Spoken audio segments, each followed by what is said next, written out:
Yo, welcome back to the Nerds with Glasses podcast, your number one gaming podcast on YouTube. My name is Knowledge, and I'm joined here today. What's up, guys? It's Javi here. Today, Capcom not today, but this week, Capcom released, what was it? Resident Evil Revelations right. 2. Already, someone added something into the game that should have been added from the beginning. So they said there's local co-op on the Xbox One, on the Xbox 360, on the PS3, on the PS4, but on the PC, that's not. Yeah, and possible. something I've seen that Borderlands didn't have local co-op. So I mean I've seen it before. Which makes sense, I guess, for a PC, just because most people play on the PC by themselves. Yeah, and keyboard and you know, a lot of things are trying to integrate game pads. But the point is, Capcom took it out of the game, and it's just like, yeah, we're gonna cancel that. It's just not gonna work out. Yeah, and they don't even have online co-op yet. Yeah, they're gonna patch that one in. Mm-hmm. So that's in a later patch. We don't even know when. It's not. Yeah. We don't know when it's coming, or I mean, it hasn't come out yet. Was what I'm saying. But some modder decided to take it upon himself. He was bored at home, trying to play Resident Evil with his friend who was just sitting there bored. Was like, you know what? Let me take 5 minutes. I'll mod this right now.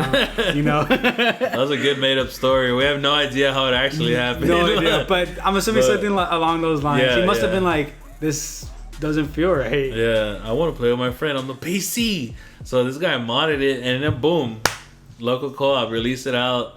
And it's just, yet again, it's just like, why the fuck did they take these features off when it could clearly easily be on there? I don't know.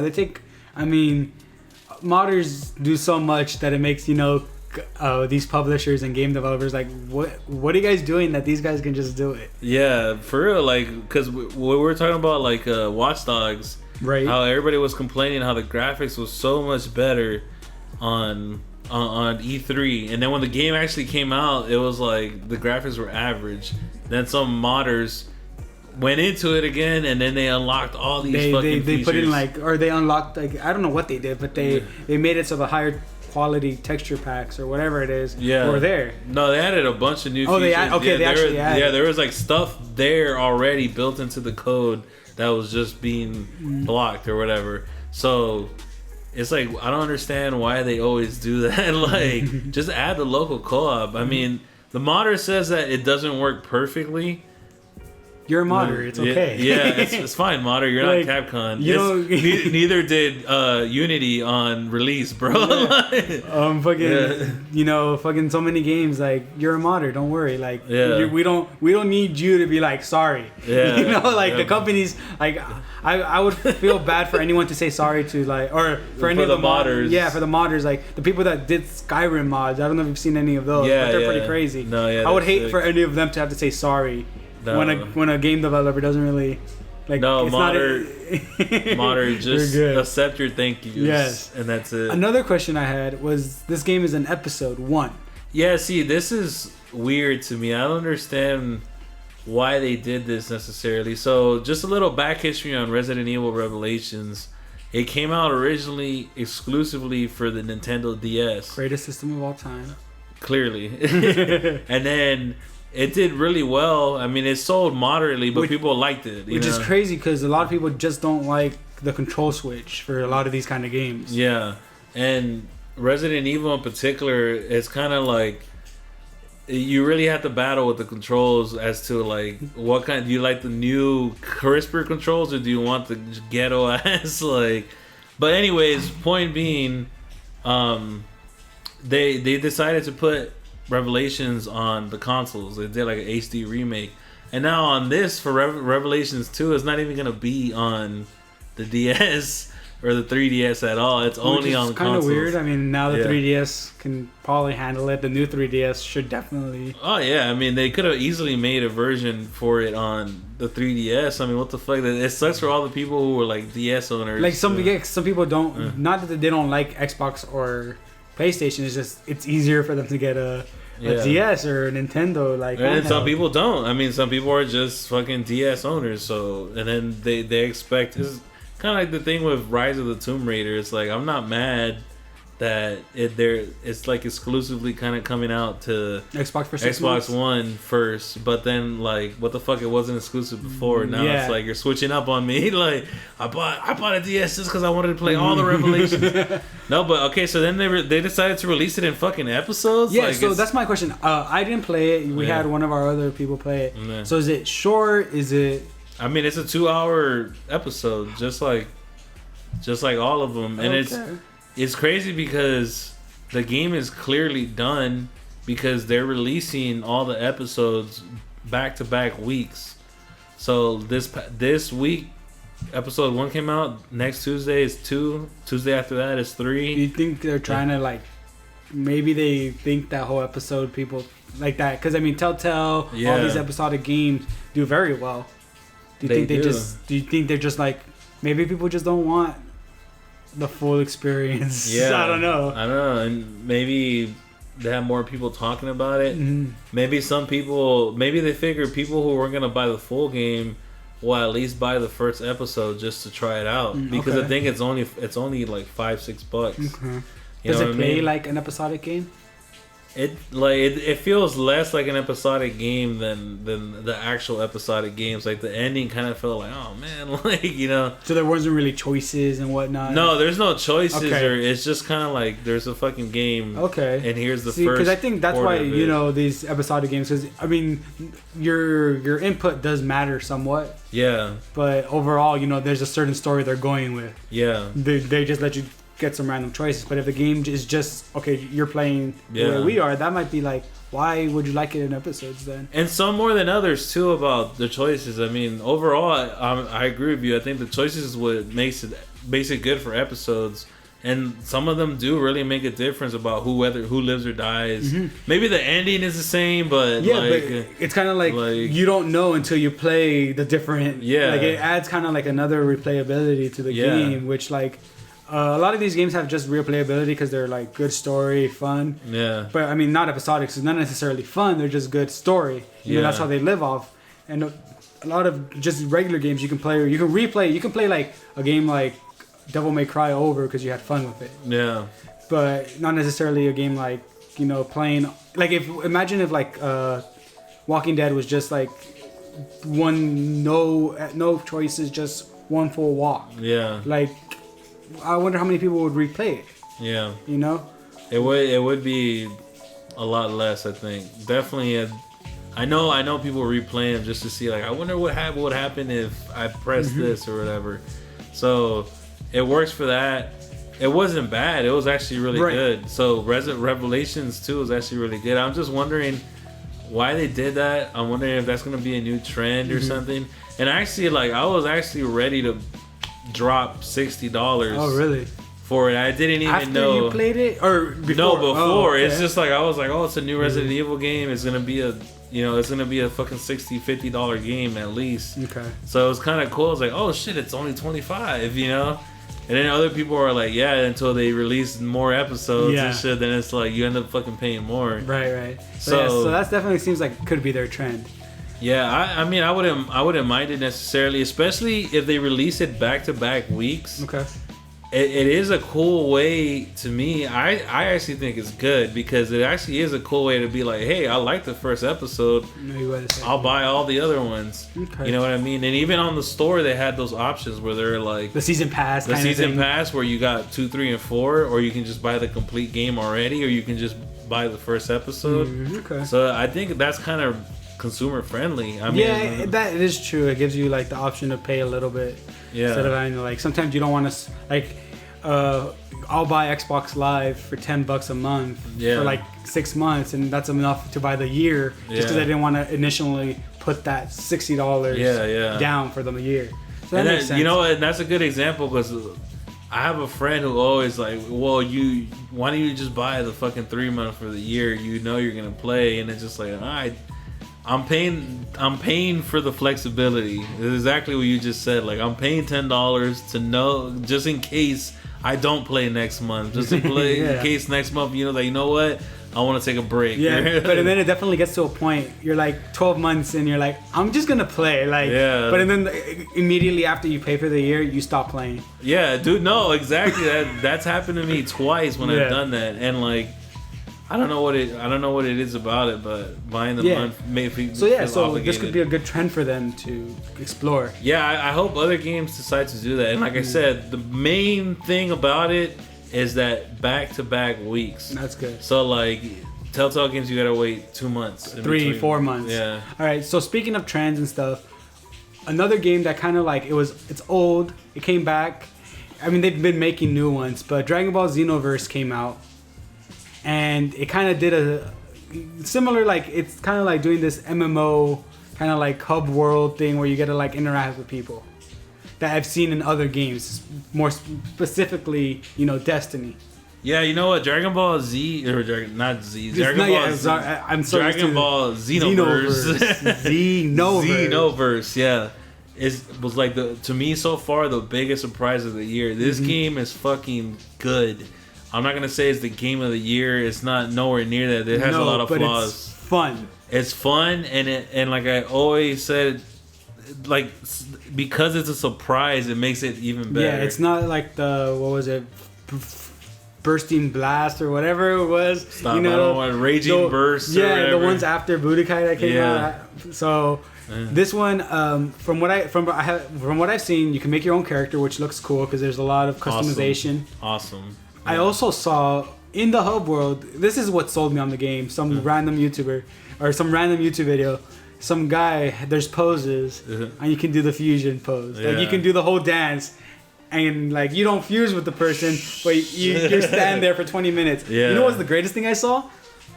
5 random people, at least from what I saw. There was 4 of them already lined up in the Ginyu. Yeah. The Ginyu pose. Yeah. And then someone else ran in and made the last pose, and he wasn't part of the friend. I was like, I'm done. It's over. Yeah, this game is making me think about this whole MMORPG-ish coat. And like, I think this is where Destiny is going to make a real impact. I don't think Xenoverse just started making their game recently. They obviously had to have been working on it maybe for a while. Right. But they have their cutscenes, the stuff they're using, like actual freaking, what is it called? Like voice actors, like the way it looked, like it took them a while to get all that stuff It's together. been in production for a while, I imagine. I wish I knew how much. I try to find out, but I don't know how long they've been developing it. But I'm sure it had to be heavily inspired by Destiny. Personally, I think just because that's kind of like the game that's out there that's like that, because it's not an MMORPG. That's the thing. I don't know, maybe it wasn't. Maybe it's just everything's kind of leading toward that. Kind of like how we were talking about like shooters were leading toward verticality, like Titanfall. Maybe a lot of games are just gonna lead to this MMORPG. Like, I don't even know what you would call. I don't even know. It's just like a lounge area, but with your character there. Yeah. Because like a lot of games have like online play, where you can play with other people, but there isn't just this like you're in a town. Yeah, exactly. This little hub town that's cool because it's not a super deep hub town. It's not World of Warcraft, and it's more like Destiny. It's just kind of like you go there, you can talk to other fucking people who are in that world. You can buy potions. You can go on side quests. And the game doesn't even have a menu, like much like Destiny, where you actually have to, if you want to go into a mode, you have to go into the hub world and then go to that certain place. So that could bring up problems, is it? Because I'm assuming it's online only then. Yeah. Well, no, you can play the game offline. Okay, good. You can play it offline. It's built that way too. Okay. Which shows you Destiny could have been offline too. But there's a bunch of bullshit. Yeah. But yeah, dude, it's a surprise game. The combat system is good. It's not great. It's even Budokai wasn't great. It was fun. I loved it. Yeah. It's very much like a lot of the Naruto games kind of took the kind of fighting. Like a lot of those games are very similar, like the anime fighters, I guess you would call them. Yeah. But they have like that same kind of system that they I like to call it a battle arena, where it's like it's a 3D arena and you target Yeah, you can target each other, but it's a pretty big arena where you can fly around and move around really fast. Mm-hmm. From what I've seen, there's only one map available right now to play on. Online? Yeah, that's what from what I've seen people play it, and I mean, maybe I'm assuming for like, you know, the actual game story-wise progression, you go to different places. But from what I've seen, it's only in the the tournament setting. Oh, the world tournament setting. Okay, tournament. that's a different mode. But yeah, I guess it would be just be in the arena. Mm-hmm. We played the campaign, which is really good, and it's actually no spoilers, but just it's all the main sagas, like the Saiyan saga, the Cell saga.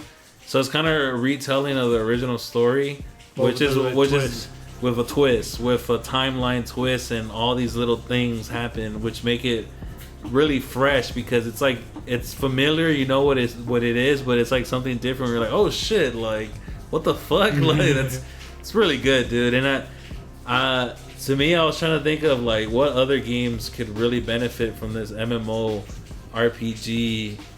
But not ish, kind of Destiny. This is hub world. I just call it Destiny-ish. To me, the number one game would be fucking Mass Effect. If Mass Effect implemented this type of online, that'd be cool. Like you would still have the main game.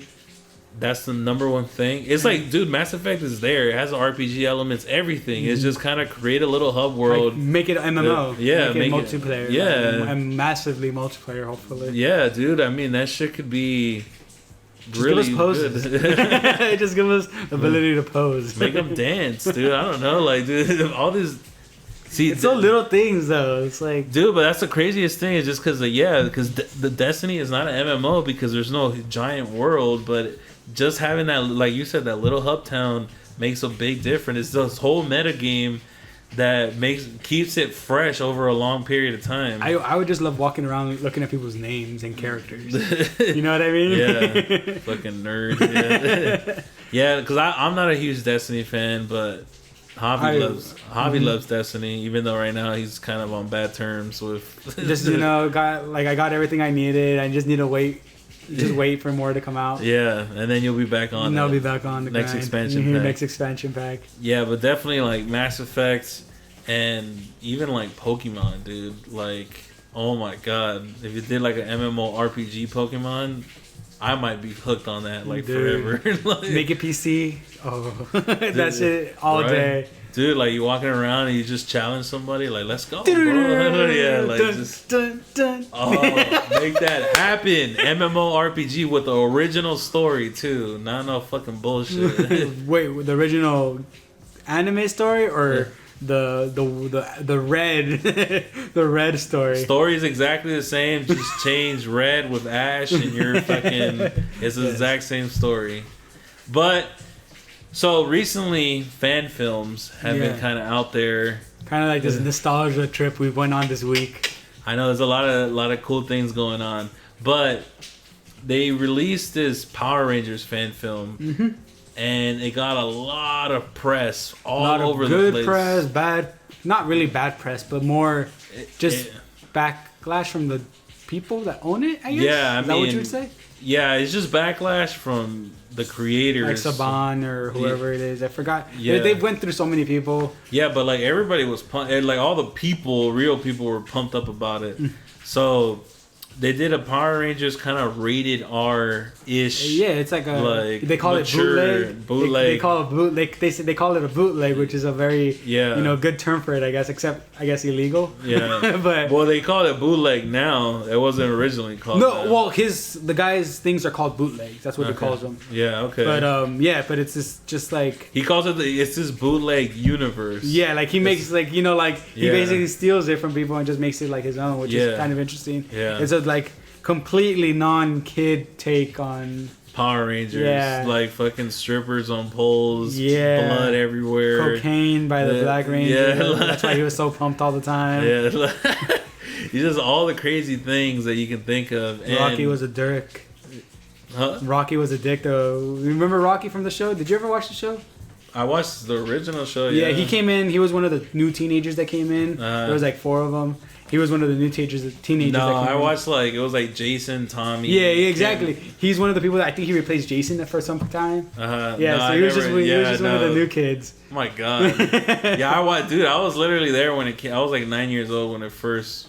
How old was I? Well, yeah, okay, I guess because I started watching it when I was like fucking born. I came out watching it apparently. Yeah. You were fucking young. Yeah, exactly. But yeah, so it was kind of cool. I don't know. Did you like it? The Power Rangers? No, the fan film. I liked it. Like I didn't. Like in a sense, it kind of like it was like that childhood dream shattered. You know, Yeah. like that childhood image shattered. But I thought it was pretty good. Like the way it was done. Kind of like how, these kids now have post-traumatic stress pretty much after they're like teenage, like it kind of made sense, like they were teenagers when they started fighting for the world, kind of a lot of pressure. So it was kind of interesting. There was a really interesting take on it, and I did like it, but it did kind of kill me a little bit, and the child inside me just So see, that's exactly why Saban wanted them to take it down. Mm-hmm. You just made the fucking argument for them. Yeah, you just ruined the show for you.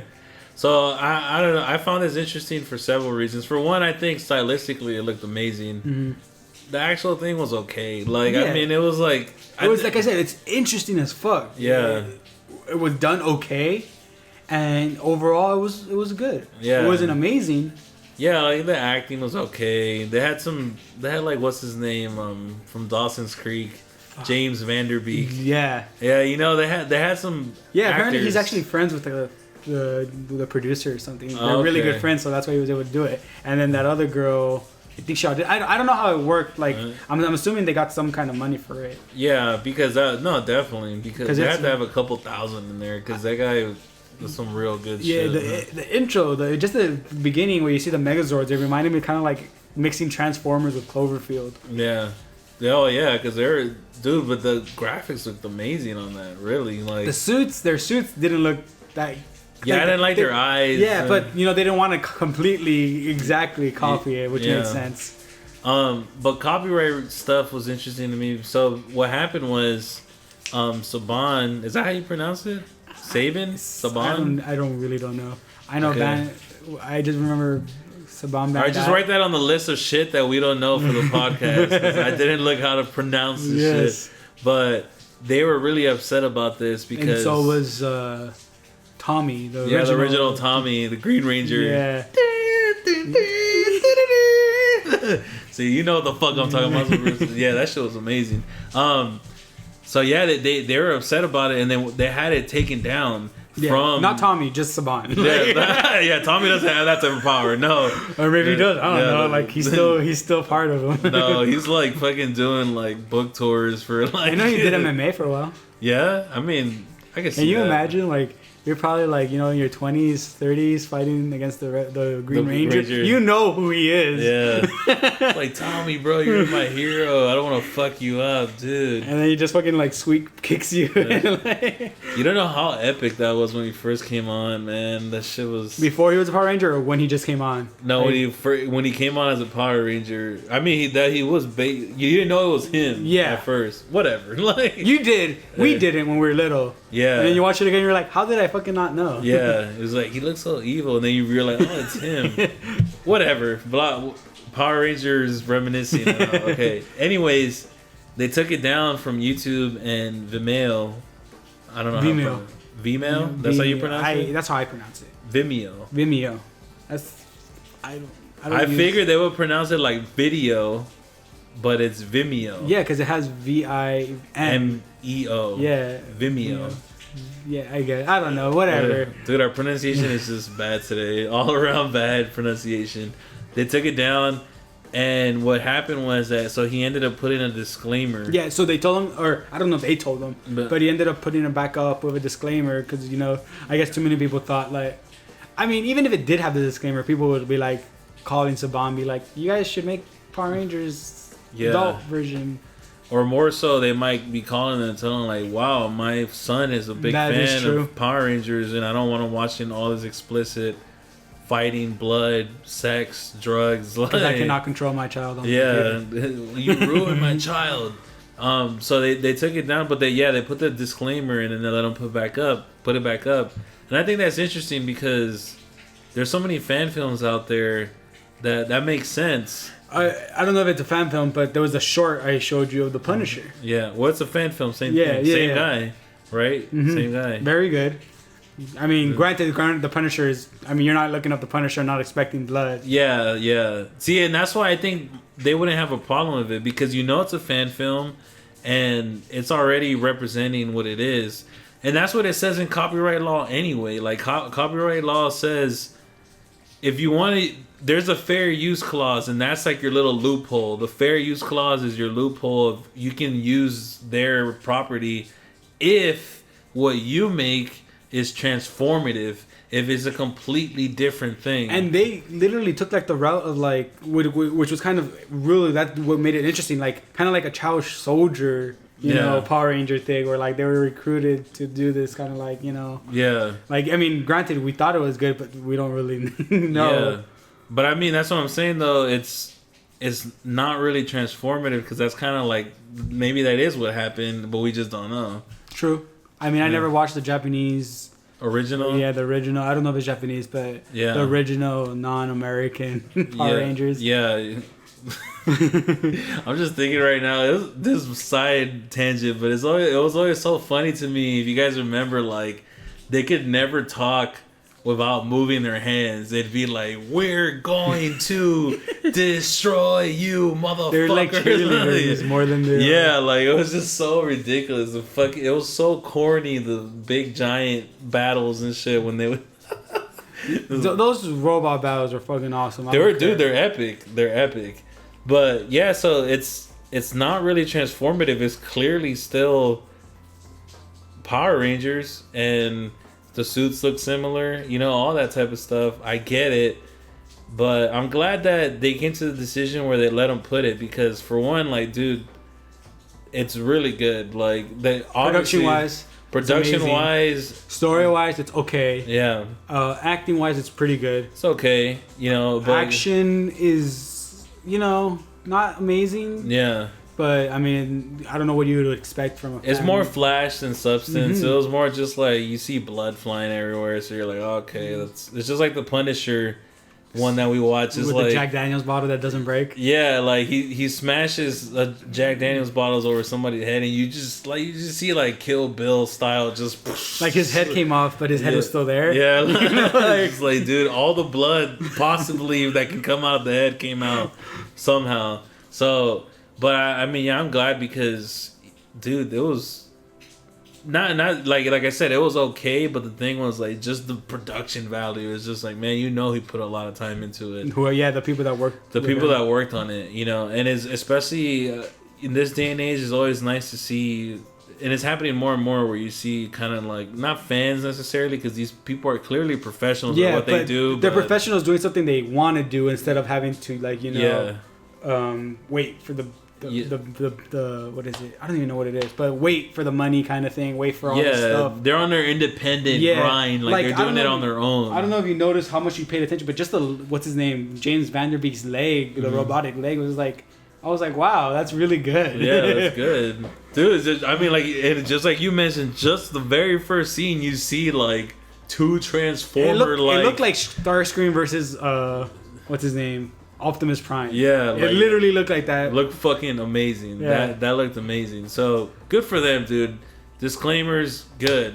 And you know what? Just before we leave that, is just remember, just recently Microsoft did their new content usage rules, which we talked about on the couple podcasts ago, and it was the same thing where people were worried that you weren't. They said that you couldn't title anything Halo anymore. And they said, no, that's not true. What we want is for you not to title it official. Like official Halo. You can't call it Halo. Or you technically can't call it just Halo. Yeah. You have to be like Halo fan movie. Yeah. Halo unofficial fan made. Yeah. Parody. Trailer. What's another word for that? Like any word that you can thesaurus in there, all those words, as long as it doesn't say like Halo the movie. Then it's like you're trying to say that it's like the official movie. Mm-hmm. At that point, you're misrepresenting Microsoft and Halo. Mm-hmm. Which makes sense. It makes sense. I can't argue with that. But disclaimers one today, baby. Yeah. Yeah. So okay. So since we were on this topic, this is a movie, not a movie, but it is a fan movie that was made, very adult. Yeah. Very not for kids anymore. This was rated R, rated whatever it was. Yeah. Are there anything else you would like to see? Because even Hollywood has done this. They've made recently. Yeah, recently. I don't know how recent this movie is, but Hansel and Gretel, recent vampire witch hunters or witch whatever. hunters or some shit. I guess Maleficent kind of counts in that. I haven't seen it. Yeah, so I haven't don't know. seen it from the trailers. That's what it looks like. Look darker. Yeah, it looked darker than usual. Snow White and the Huntsman. Yeah. Do we blame Batman? Like Batman Begins for this? Like yeah. But what movie would you like? What childhood dream would you want shattered? Kind of. I would love to see XR rated Zelda. X. Yeah. Mike, not on the podcast. Yeah. I want to see Zelda, a dark version of it. I want fucking angst. I want teenage angst. Kind of teenage angst, but not like whiny teenage. Not like Twilight. Medieval angst, like teens who had to fight for their lives. Yeah, I want to see some tension, and there needs to be some real sexual tension between Zelda. I'm not kidding. Whatever. I'm a sick bastard, but I grew up. I was a kid. They're together forever. I was like 12 when I played Ocarina of Time, and I literally beat this whole game. I'm so pumped up, and I'm 13 and they're 12 or whatever, and I'm just like, yeah, baby, she's gonna kiss him finally.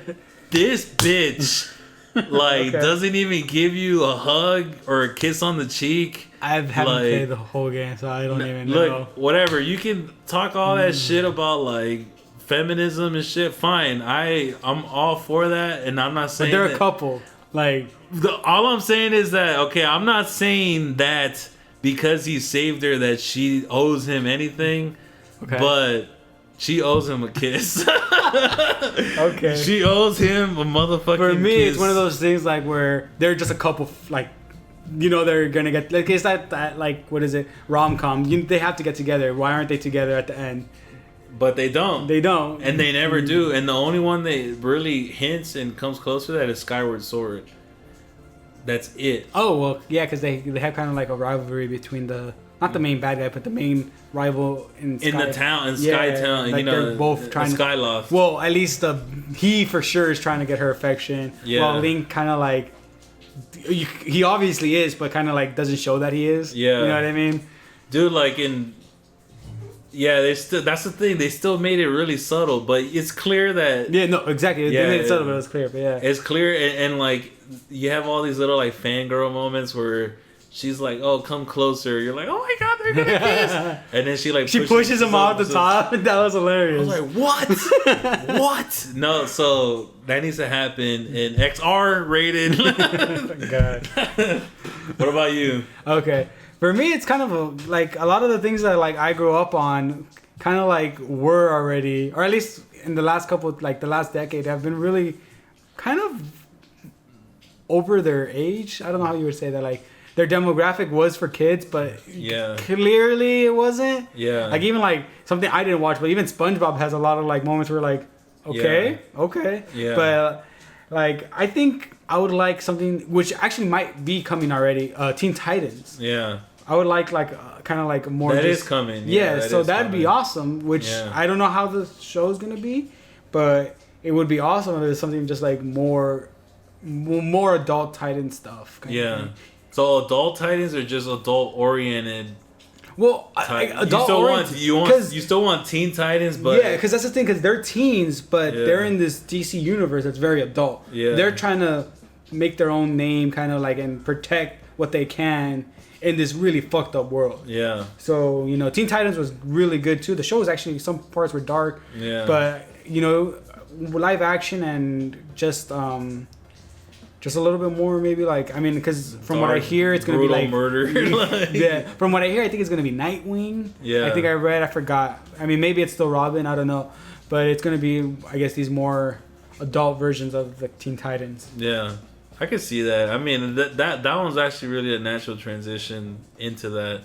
Because I know you were telling me you were trying to think of, because you were saying like, okay, I used to watch like Invaders Zim. Yeah, it was like Courage the Cowardly Dog. Yeah, but then a lot of those I was like, but that was on Adult Swim. They weren't though. Like that's the crazy thing. They were eventually though. It's not like they were made for Adult Swim. Courage the Cowardly Dog Courage is like Nick, isn't it? No, that's Cartoon Network. Okay. It's on Boomerang, and it's always been on like the earlier channels. I remember even shows like fucking I Am Weasel. I don't know if you remember that. I don't know. No, I never seen that. Cow and Chicken. That shit was like, what the fuck? It was almost as bad as like Ren and Stimpy. Yeah, Ren and Stimpy was bad. Yeah, like I mean, well, it's good. I love it, but like just like you know, yeah, like really just like, but like humor really out there. Yeah, you know? So Cow and Chicken, freaking Grim Adventures of Billy and Mandy. I fucking love that show, but it was some of the things were like, okay, yeah, like I don't understand what's going on. As a kid, now I'm like, this is the greatest show I've ever watched. I love this show. They're just like multi-layered. I think it's always because I think The Simpsons really set the precedent for that.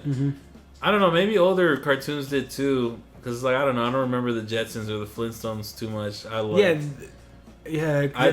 Those weren't my shows. Those seem really straightforward, but I know the Simpsons, much like Shakespeare.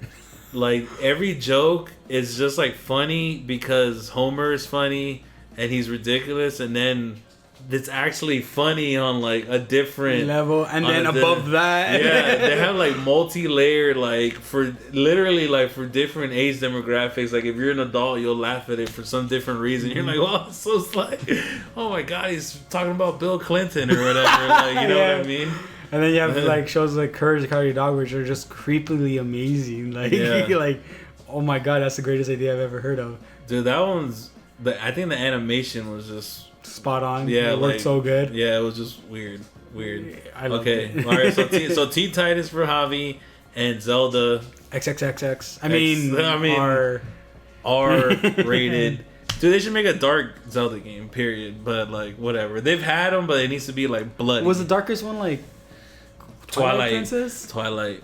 I say Twilight, and maybe Majora's, but right. That one was pretty dark. Yeah, but not even they always have those little quirky. I think Twilight was a lot darker than all of them.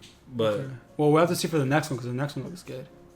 Doesn't look dark though, but it's gonna be good. Well, they're all good. It doesn't look dark because he's in the middle of an open field with the sun behind him. Yeah, they haven't really shown us anything besides that. Yeah. So we'll have to wait. I think if they wanted the tone to be dark, they would have showed something like that. Because with Twilight Princess, you knew right away. That is true, actually. So yeah, those bosses were scary. Like they were, yeah. So this thing, last thing that caught my eye this week, which is kind of really sad, I think. The end of an era for me. Yeah, you have to explain this to me because I love YouTube and I use YouTube, but I don't follow YouTube in the sense where I don't know. I didn't know about networks until I started working with here. Yeah, I mean I knew about them, but I didn't really know what they did. I was just like, oh, they're. So like for me, it's like I do YouTube for a living, so I'm a student of YouTube. Like I study like how to do things better, marketing, all that shit.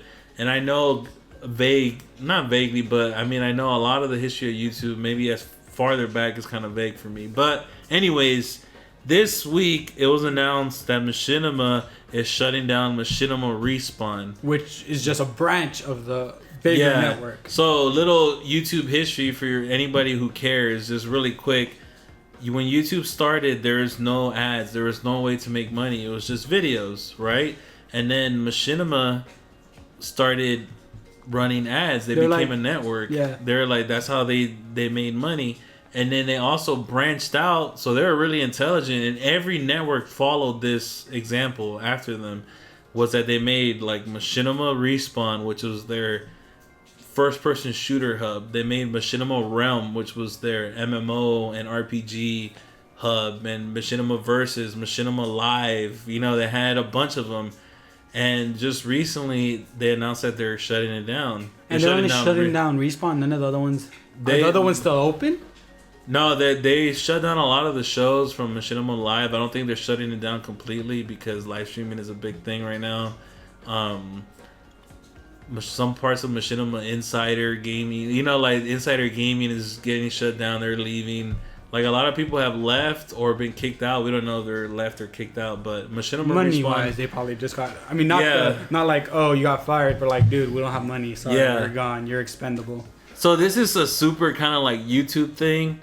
It doesn't really matter to like anybody else and people who are really into YouTube. But if you're really into YouTube, it's a sad moment. You know what's the saddest part about to me is I've seen one video on it. Like nobody even cares. And we're talking about a 2.5 million subscriber channel. And I even think that's they get a lot of views, but no one's watching it for Respawn. They're watching it for the people that are in it. You know what I mean? They don't even know what, a lot of people probably don't even realize what Machinima Respawn does. Yeah, well, none of the new generation. Yeah. And the thing is, like, they were trailblazers, dude. Like, I know now it's like everybody has monetization, like fucking jewelry. Everybody, like create your own jewelry, fucking fashion channels, cooking channels.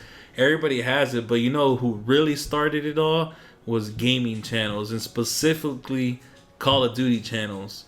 And that was like the big, like that was just the money maker. Like you could put up any fucking Call of Duty video in 2009 and you would just fucking fall into thousands of views. Like literally, like, because back then people didn't understand how to record, they didn't understand how to put commentaries, they didn't understand how to edit. Like it really changed everything. And Respawn was like the central hub for a bunch of big Call of Duty players. A bunch of them you don't even know who the fuck they are now, don't remember them. But back then it was a big deal. And now, well, Call of Duty is dead as far as YouTube goes. It's still running as a franchise, but as far esports kind of esports is doing really good.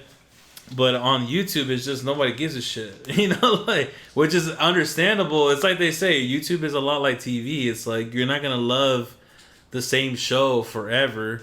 You're gonna get bored even of your favorite show. The last couple seasons are gonna suck. Yeah, you know what I mean. So it's just sad, and I just think it's a story for people to know that you always gotta keep evolving. I'm sure you have a bunch of YouTubers that you watch just because you like them, but not necessarily because they do one certain series of videos. You know what I mean? Like, they don't just do, like, oh, we're just going to do a Let's Play. Those same people might just do whatever, but you watch it just because of them. Yeah. Yeah. And I think that Respawn just try to stick too much to like one thing for too long, and then it was kind of like too late. By the time they try to catch up. Yeah, I mean, and people still watch, and they can still run it. If they still ran if you're running the channel, you could run it, put up videos, and they would make money off the monetization. But the problem with that is that Machinima pays these people salary. Right. So like, they don't make the money that the channel makes. They get paid salary. They're supposed to make profit for Machinima so that they can pay them. They can pay them. I heard it was 13 people. 13 people got laid off, but not all of them were Respawn. Okay. So it was just like a quick. I wanted to rant. Just like, dude, end of an era. I haven't seen one. I saw one like little news video that mentioned it. I saw maybe one other person mention it, but like nobody cares. It's just they're shutting it down. Just who cares? There'll be some. But if you're a YouTuber, or if you plan to be a YouTuber in the future, you owe a lot to Machinima Respawn. Machinima more than anything. Even though they have some of the worst practices on YouTube, they're not they're not angels or anything. They're business. It's a business. So it's just business, bro. It's just business. Yeah. So yeah, just pay your respects to good old Machinima Respawn. Fuck you, Machinima. Machinima, God, I love you and hate you at the same time. Thank you for joining us on this week's podcast. I'm Knowledge. I'm Javi. Peace.